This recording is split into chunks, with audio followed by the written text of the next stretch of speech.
All right, so the biggest shocker of this week, but then again, I really wouldn't consider it a shocker considering I kind of had a sinking feeling that this man was going to make his debut. And he did. This past Wednesday night on AEW Dynamite, Kip Sabian came out and announced who was going to be his best man to his wedding with his lovely wife, Penelope Ford. Well, yeah. And it turned out to be Miro. And if you don't know who Miro is, then you would also know Miro as Rusev in the WWE. Now, a lot of people have been giving their thoughts on Miro debuting. A lot of people have been talking about how, this is good for AEW.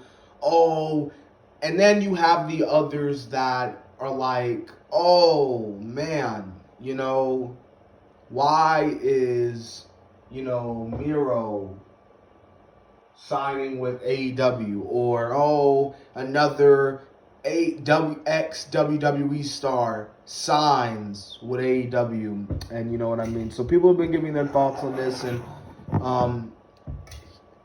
I decided that, let me give my thoughts on it, because there's really nothing happening this weekend. I'm chilling, I'm relaxing. I might as well give my thoughts on Miro.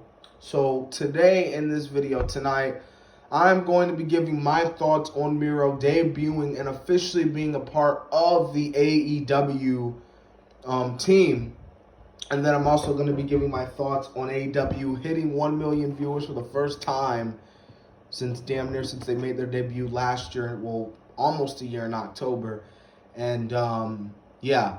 So first off with Miro, good signing by AEW. I think having Miro coming to AEW was a really, really, really good choice. If he wasn't going to AEW, then he was obviously going to go to Impact. I didn't really see Miro going to Ring of Honor. I didn't really see Miro going to New Japan.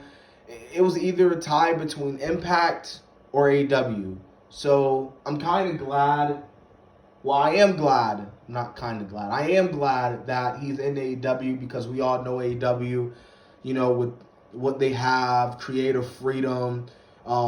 Freedom. And if you listen to a lot of the former wrestlers, mainly particularly WWE, wrestlers that left the company, what have they all said in podcasts? What have they all said in interviews? I left the WWE because I wasn't getting the creative freedom that I needed. I wasn't free. It felt like prison. Yada, yada, yada, blah, blah, blah.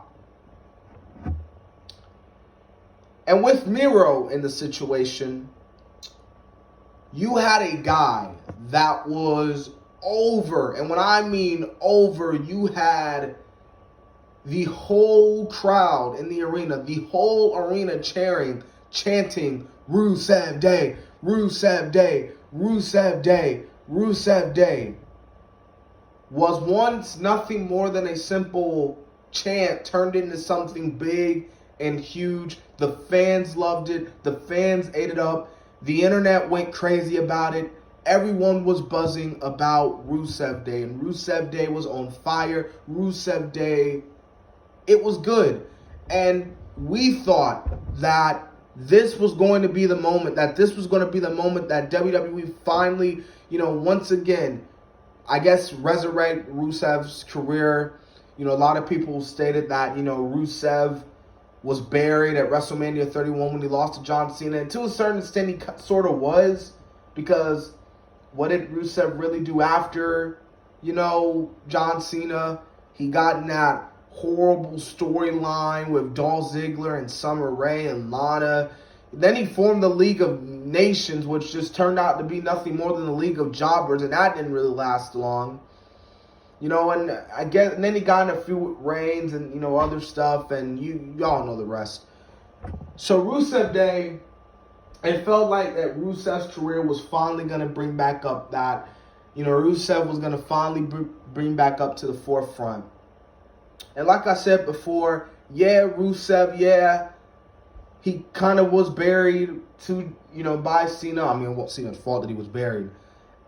he did lose to Cena at WrestleMania 31, but when you look at it, John Cena winning the U.S. Championship at Mania 31 was actually a blessing in disguise, because John Cena went on to do the U.S. Open Challenge, which had let's be real, and some incredible matches. Sami Zayn, Stardust, Wade Barrett, Cesaro, Kevin Owens, and others. So that challenge, that U.S. Open Challenge that Cena did, was so damn good, and it just made his not his Universal title, his U.S. Championship reign amazing. But anyways, back to the real point at hand here. With Rusev Day, it felt like that Rusev was finally going to get the shot. He was finally going to get the title. And it felt like that at Extreme Rules 2018? Yeah. 2018, that he was finally going to get the opportunity. He was going to beat AJ Styles at Extreme Rules and win the WWE Championship. That didn't happen. Aiden English cost him the match, and then after that, Rusev feuded with Aiden English, which, let's be real here, that feud didn't really do nothing but bring both men down. And then after that, Aiden English went off to do commentary for like 205 Live or whatever. And what happened to Rusev? Rusev went right back down the card.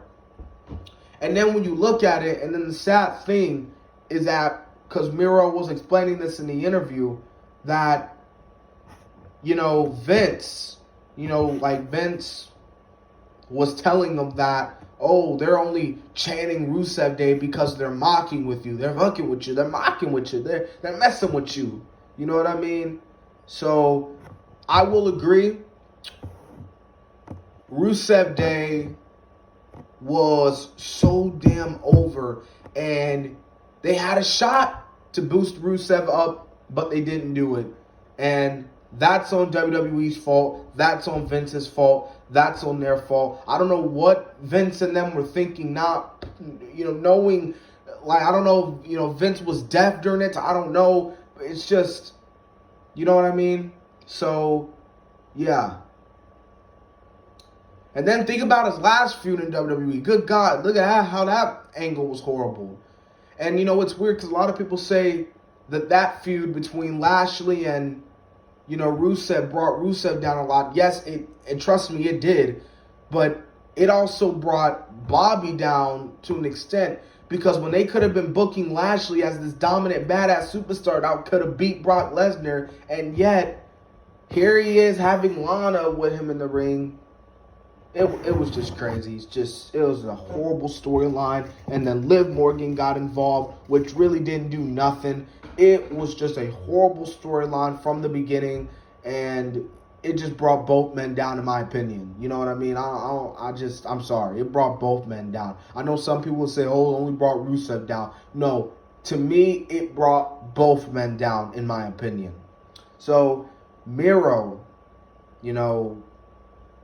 obviously got a twitch. He was like, I'm retired from wrestling, which I obviously didn't buy at all, because, come on, dude, it's a pandemic. You're probably taking some time off to heal. You'll come back, and you'll probably sign with AEW or Impact. And he signs with AEW. So, shout out to Miro. Shout out to AEW for the signing. This is going to be good for Miro. And one more thing, because I know a lot of people are gonna say, "Oh, they need to push Miro. They need to put the title on Miro. Let's put the title on Miro. Miro's over." And I know a lot of you all are excited for Miro. Trust me, I am too. But we're not gonna put AEW should not put the title on Miro at all. Not yet, at least. Because let me tell you something, what they'll do with a lot of these stars. Every time someone makes their debut, that one of their first matches, it's a title match, and they lose, and then what happens? They go down the card. They're on the AEW Dark. They go down. build Miro up, and then when he's at his highest point, then you put the title on him. I'm not saying he's not going to be champion. It's just build him up, get him some wins, and then you do what you need to do. So that is my thoughts on Miro debuting for AEW. Also, what happened on AEW this past Wednesday is that for the first time since October, I don't know, like their third week on show, AEW scored 1 million views. And obviously, some people were saying, oh, well, they did it because of the Matt Hardy or Tay Conti or Miro debuting, even though none of us knew Miro was going to show up at AEW that night. No matter what, AEW scored 1 million views. Hey, that's amazing. You know what I mean? For AEW, that's amazing. Shout out to AEW for getting 1 million views. And then NXT, that Super Tuesday 2, scored like 830 something. I don't know. But they got a high number. It wasn't 1 million, but it was 830 something. NXT has not gotten a 1 million rating since their second week, which turned out to be the last week before they officially went head-to-head against AEW. Now, what I'm trying to say is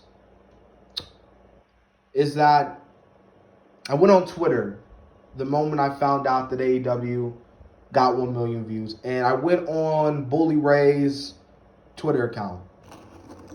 And what Bully Ray was talking about that I absolutely agree with, that AEW and NXT should be on separate nights, and I absolutely agree. You can put NXT on Tuesday and put AEW and have AEW have that Wednesday night. Have NXT have that Tuesday night and have AEW have that Wednesday night. Or if you want to put NXT on a Thursday, put NXT on a Thursday. You want to put them on a different night, put them on a different night. Have the two shows separated. Because obviously it's best for both companies when they are separate. I am sick and tired of hearing about this stupid God war between these two companies. And even when you choose one, but then there's a problem when you choose one. It's like, oh, if you pick NXT, you're not a real wrestling fan. Oh, if you pick AEW, you're not a real wrestling fan. What's the problem with enjoying both? You know what I mean? Like, I've been saying this for months, man. Why can't NXT be on a separate night, and why AEW can't be on a separate night? This is good for both products. That way, I don't have to be switching back and forth, missing some great content. Some people may look at this as, oh, this is not going to look good for both companies. To me, this is a win-win situation for both of them. And I know, Vince McMahon is the owner of WWE, and obviously with hearing AEW getting 1 mil, some say that, oh, well, Vince, he's probably scared, and he's obviously going to keep NXT on Wednesday because now he's getting, hyped, he's getting scared. I don't know, some shit like that. Basically, what I'm saying is, in this Wednesday night war, I don't even know why it's being compared to the Monday night wars, even though it will never compare to the Monday night wars. It will never be the Monday night wars.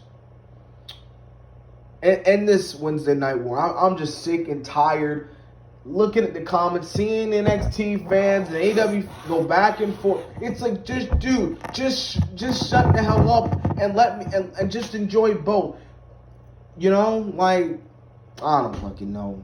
I don't know. I don't even care at this point. You know what I mean? It's just crazy how I have to pick a side when it's like, well, why do I? You know what I mean? Why do I? What if I don't want...